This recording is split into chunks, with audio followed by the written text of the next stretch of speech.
Yorana!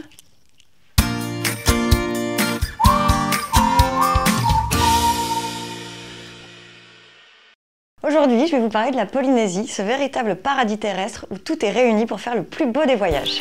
Respirez un grand coup et laissez-vous enivrer par toutes ces odeurs de fleurs qui vous entourent.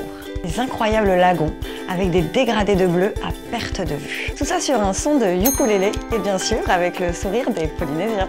Maintenant, je vais vous parler de mes deux excursions préférées. L'exceptionnelle île au récif.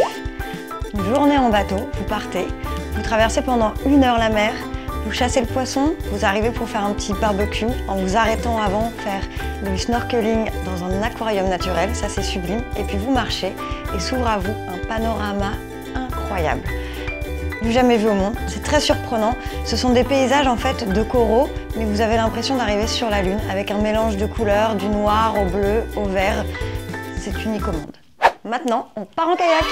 Cet après-midi magique où je suis partie avec mon kayak pagayer dans les lagons bleus de Moorea. On s'arrête, l'eau est translucide, vous plongez avec des requins pointe noire, des raies un petit peu partout, des poissons de toutes les couleurs. Vous devenez un petit poisson dans l'eau, c'est vraiment magique. Après, vous pouvez reprendre votre kayak, pagayer, partir sur un motou, faire une petite balade à la Robinson Crusoe.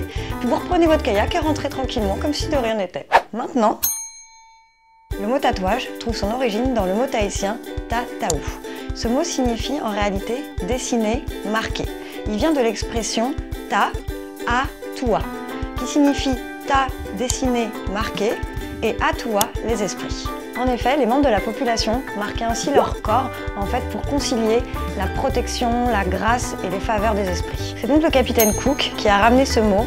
Effectivement, donc ta-taou est devenu tatou en anglais, qui a été francisé et devenu tatouage en français suite à ses grandes explorations des années 1770. Et au fait, avant de rentrer, pensez à aller sur l'île de Taha, aussi surnommée l'île Vanille, qui a déjà un charme authentique et où vous allez pouvoir trouver la vanille de Polynésie, qui est la meilleure vanille du monde. Et bien maintenant, je n'ai plus qu'à vous souhaiter un très bon voyage.